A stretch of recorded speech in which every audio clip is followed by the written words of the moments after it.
지난 4월 재보궐 선거 기간 LCT가 다시 한번 전국적인 관심을 받았습니다. 84층 건물인 B동의 1703호와 1803호, 17층과 18층, 아래 위층으로 나란히 있는 두 아파트를 박형준 부산시장의 아들과 딸이 보유했던 사실이 드러났습니다. 2015년 10월 28일 한날에 두 사람이 같은 부동산 중개업소에서 바로 아래 위층 두 아파트 분양권을 산 겁니다. 둘 다 시행사가 작성한 분양권 당첨자 명단에 당첨자가 적혀 있지 않던 빈칸 세대였습니다. 2015년은 박형준 시장이 국회 사무총장이던 시절. 특혜 의혹이 제기되자 당시 박형준 후보는 즉각 반박했습니다.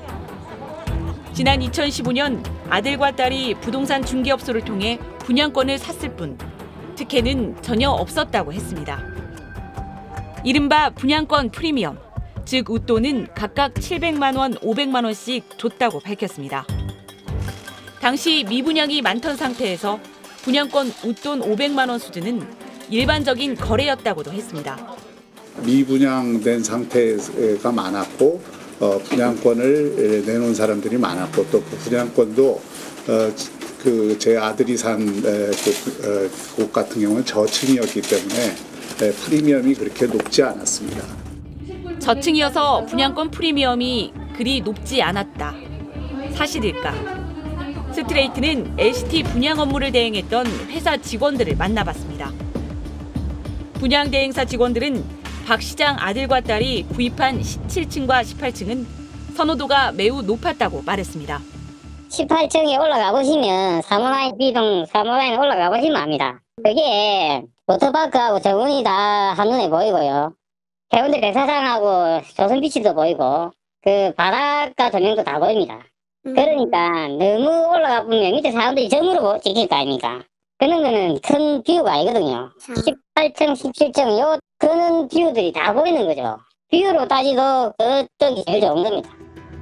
따라서 불과 700만 원 그리고 500만 원씩의 웃돈을 주고 분양권을 샀다는 건 상식적으로 납득하기 어렵다고 했습니다. 최소 거기는 뭐래도 4, 5천에서 시작을 했습니다.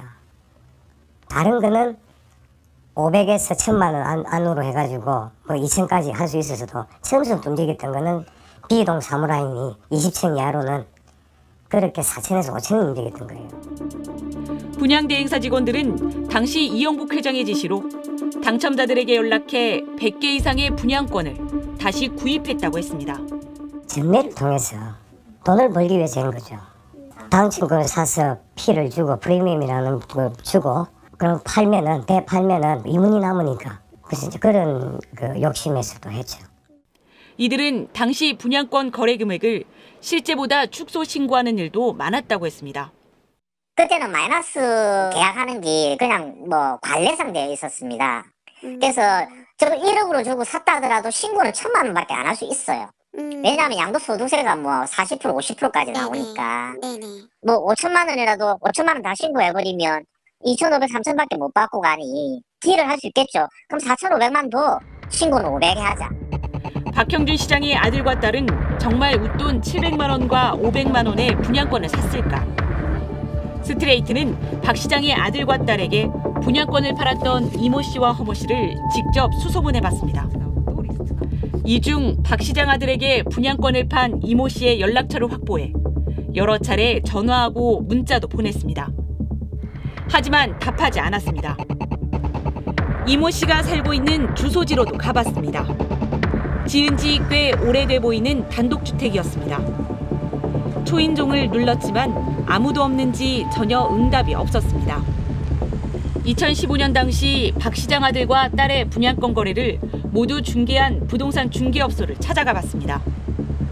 LCT에서 차로 5분 정도 거리에 있었습니다. 사무실에는 직접 분양권 거래를 중개했던 중개사는 없었고 동료 중개사만 만날 수 있었습니다. 아니요, 얘기하고 싶지 않대요. 그리고 하위 번호도 노출시키지 말라고 하니까 그래서 내가 연락처를 못 가르쳐줬고 했던 거라서 내가 자료는 받으면 보내줄게요. 수차례 부탁해 부동산 사무실 전화를 통해 해당 중개사와 통화할 수 있었습니다. 이 중개사는 전혀 문제없는 거래였고 의혹을 받아 억울하다고 말했습니다. 계약서를 정확히 어디에서 작성했는지 묻자 5년 넘게 지난 일이라 어디에서 작성했는지는 구체적으로 기억나지 않는다고만 답했습니다. 선거 과정에서 박형준 시장의 부인이 아들의 아파트 분양권을 다시 사준 사실도 드러났습니다. 아들이 700만 원의 웃돈을 주고 산 분양가 21억 원짜리 아파트 분양권. 이 분양권을 입주를 앞둔 2020년 4월 어머니인 박 시장 부인이 아들에게 웃돈 1억 원을 주고 다시 산 겁니다. 입주 최종 시한이 5월 1일입니다. 그때까지 집이 팔리지 않아서 결국 그대로 가면은 계약금과 그동안 물었던 이자들 이런 것을 다 손해를 봐야 되는 형편이기 때문에 당시 부동산에 다 얘기를 해서 공정한 피가 얼마냐 하는 걸 책정을 해서 1억을 지불을 했고 또 그 1억에 대해서 양도 차익에 대해서는 아들도 전부 양도세를 냈습니다. 이 거래에 대해서도 아파트 값이 크게 오른 상황에서 1억 원의 웃돈은 시세와는 거리가 있다는 지적이 나왔습니다. 즉 실제로는 더 많은 금액을 주고서 세금 때문에 축소 신고한 게 아니냐는 의혹이 제기된 겁니다. 박 시장은 선거 기간 중 아들과 부인의 거래를 중개한 부동산업자의 사실 확인서를 반박 증거로 제시했습니다.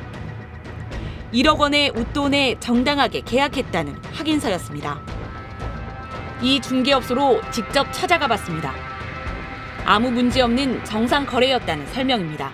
택도 분양 계약서를 봤으니까 제가 사실 확인서를 그렇게 쓸 수 있었던 거지. 못 봤는데 제가 그거 쓰면 그것도 거짓말이잖아요, 그죠? 그런데 스트레이트는 박 시장 부인과 아들의 거래가 있던 시기, 박 시장 아들 아파트의 위층, 같은 면적 세대의 분양권이 4억 원 가까이 웃돈에 거래된 사실을 확인했습니다.